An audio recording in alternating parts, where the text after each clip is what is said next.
Hey everyone, it's Ben Hardy here, and in today's video, we're going to be talking about whether or not I am paid off by dealers. Now, I'm actually making this video for two reasons.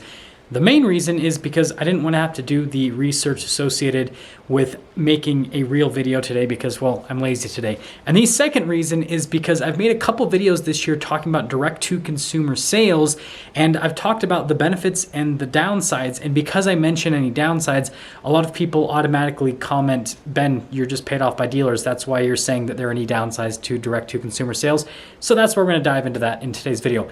But as always, before we get into this video, if you want to save time and money the next time purchase a car, link to my car buying guide in the description down below. And if you want to see more videos just like this, then I recommend you subscribe because I post content every single day. And don't worry, most days I spend time researching and making real videos instead of this. But let's get into it.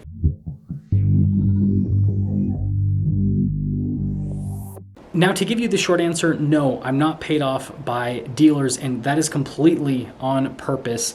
And I've actually been offered payment by dealers, and I have turned it down. And I'll discuss all of that in this video. But before I discuss that, I do want to quickly touch base on the direct-to-consumer sales topic, because I made a couple videos on this topic, and every single time I make a video on the topic and discuss the pros and cons, I get comments of people saying that I am obviously biased towards dealerships and that I am against direct-to-consumer sales, and that's just not reality. For me personally, I would actually benefit greatly if direct-to-consumer sales became a thing. But I don't want my videos to reflect one single viewpoint, especially just my viewpoint. I want my videos to reflect a number of viewpoints. And so that's why in videos like that, I discuss the viewpoint of the consumer, which is me currently. I also discuss the viewpoint of dealers, and I discuss the viewpoint of automakers, so that you can get a really well-rounded a view of what is actually happening within a situation rather than seeing it through a narrow lens. And so before you comment something like Ben Hardy's paid off by dealers because he mentioned that there are downsides to direct-to-consumer sales, maybe you should take a step back and realize that the world doesn't revolve around you, and that there are always multiple viewpoints, and there's always going to be pros and cons to every single situation. If you're wondering how I personally would benefit from direct-to-consumer sales, just look at the vehicles that I purchase on a regular basis. They're all low production, specialty vehicles that typically sell for over MSRP. And I can tell you right now, my life would be a whole lot easier if I could just go and order those vehicles at a set price and didn't have to deal with, trying to find a dealer that'll give me the best possible deal on these vehicles. But again, even though the situation would benefit me personally, making it easier to get these vehicles that I purchase for the main channel, ultimately that doesn't mean that it's the best possible answer to a situation. Now, when it comes to me not accepting payment from dealers, it's for a number of reasons. The first reason is so that I can keep my journalistic integrity. If I was paid off by anyone, whether it be a dealership or an automaker, then I would not be able to be trusted. I mean, if you look at it from a dealership perspective, I wouldn't be able to say anything bad about their vehicles, or else they wouldn't pay me. And then same thing with an automaker. If an automaker was paying me, I wouldn't be able to say anything bad about their vehicles. And I feel like I really do show that this is not reality with the fact that on this channel, I literally post a video on every single press car that I get titled "The 5 Things That I Hate About a Car." And those videos are always super controversial, and they always have a massive dislike ratio on YouTube. Those are my most disliked videos that I post. Typically, they'll have more dislikes than likes, because a lot of the times the people that'll go in and watch those videos are owners of that vehicle, and they'll be like, this guy is such an idiot, he can't say anything bad about my car. But I still post those videos because I figure there's at least one person that it's going to help, and it's also going to show people that, hey, I'm obviously not paid off by these automakers or these dealerships, or else I wouldn't be able to make a video like that. Now, the next reason why I don't do it is because the economics don't actually make sense. If I was receiving payment from dealers or from automakers, I would actually make less money than I'm making today. And I actually learned this pretty early on within my, quote-unquote YouTube career. And what basically happened is I started the channel at the end of 2017 when I still worked at the Dodge dealer. And the whole reason why I started the channel was to hopefully eventually make money on the channel one day, and then to also maybe sell some more cars at the dealership that I was working at, because, people would see my YouTube video and then they'd come in and buy a car for me. That was the whole goal. However, within like the first month of me making videos, I had a dealership that offered to pay me to film some of their cars. Now, what they did is they had me film 7 cars and they paid me $100 per car. And at the time I was like 19, 20 years old. And so I was like, this is the coolest thing ever. I literally am going to go and film 7 cars in one day. And you know, there's editing time and all that, but I mean, I'm going to get paid $700 for doing what I considered at the time super minimal work, because my videos weren't nearly as polished as they are today. And so that happened and I was like, this is awesome. And then the next model year came around and they did the exact same thing, except they paid me a little bit more. They paid me $200 per car. So I made $1,400 total. But then the realization started coming in, because it had been an entire year and in total I had made $2,100 off of 7 videos, and my subscriber count on YouTube had grown, but not by a massive amount. And my view count had also grown, but not by a massive amount. And so I realized, like, yeah, this is great that I'm getting paid this, but it's not going to be that much money in the long run, because this dealership isn't going to consistently pay me, you know, $1,400 or $700 every single month. They're just going to pay me that one time per year. And what also started happening is I tried to reach out to other dealers to set up filming and have them pay me too. And they all started saying, no, sorry, we're not interested in working with you. And so I was like, okay, well, the dealer that I am working with that's paying me only wants me to film a few cars per year, and new dealers don't want to work with me whatsoever because they don't want to pay me. So I need to find a different way to monetize this whole business, or else this isn't going to work. So I literally instantly contacted the dealer that I had been doing the paid reviews for and said, I don't want you to pay me anymore. I don't want anything to have to do with that. Like, thank you for paying me for the first 2 sets of videos, but that's not how my business works anymore.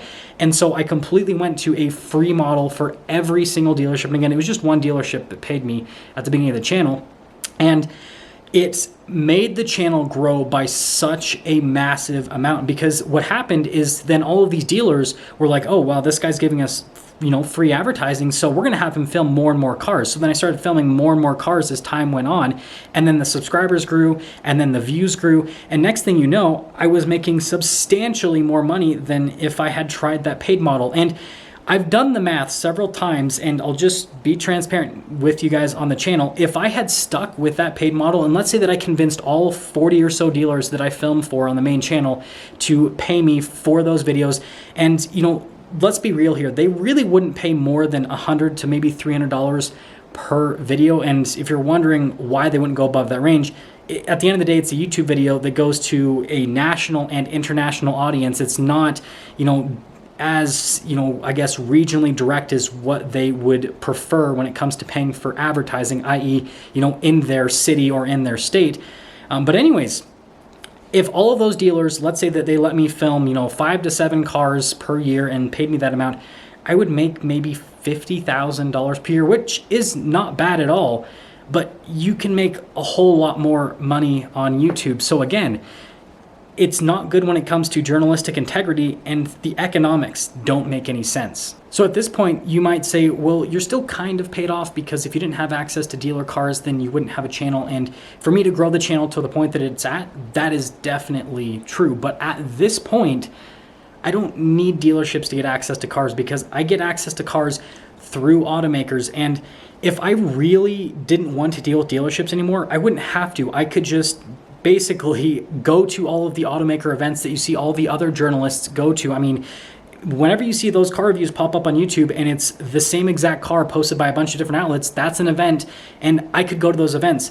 But instead, I've chosen to take this middle of the line approach where I do get cars from automakers to test for a week and post reviews for you guys, but then I also still work with dealerships, so that if one of those two parties decides that they don't want to work with me anymore, I still have the other one that I can work with. And it also keeps me in this middle of the line position where I'm not receiving way too many cars from one side, where it might give me a little bit of bias on one side or the other. And I definitely want to keep that position. And another thing that I feel like really keeps me in line with my journalistic integrity is actually this channel.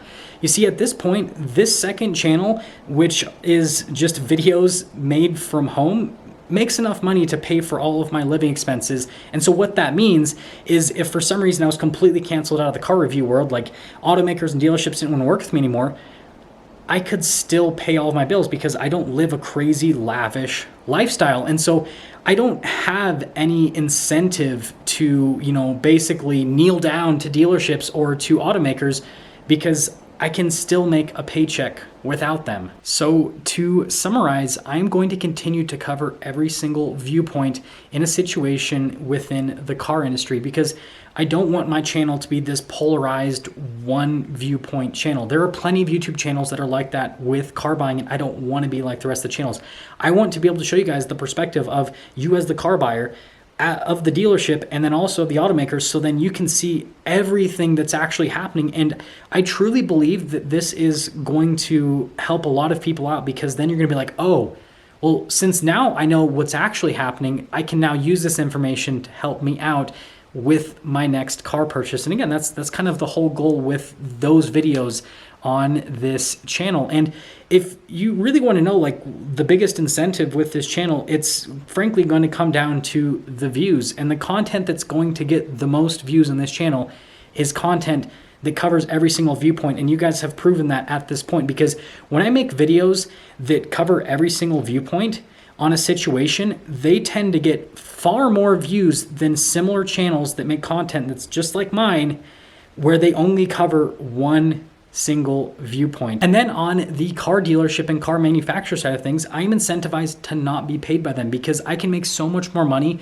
with YouTube ad revenue and with sponsorships on YouTube than I could ever make with any dealership or any automaker. And that's one of the things that I love about YouTube compared to traditional media, because with traditional media, they pretty much rely on being paid out by different parties, whereas with YouTube, you actually don't know who's paying for your YouTube ad revenue. And so you just make the content that is going to be the best for the audience. And in the car world, that means that you make the most honest content. So when it comes to reviewing cars, you make honest car reviews. And when it comes to talking about car buying, you talk about the situation honestly. And again, that's just one of the things that I absolutely love about YouTube. And something that I don't really talk about on this channel, but it's just the truth, is a lot of automakers and a lot of dealerships that I work with don't like this channel at all. Like, they just try to pretend that this channel doesn't exist because they would prefer that I just stick to making car reviews. So I think that also kind of shows you like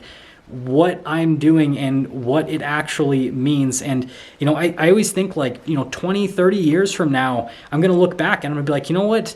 The main channel was awesome, but I'm glad that I did the second channel because I do believe the main channel helps out a lot of people with deciding what car they're going to purchase. But, the second channel with helping people like navigate the whole car buying world, I don't know. I think that's pretty cool. But anyways, that's going to sum things up with today's video, and I'll see you.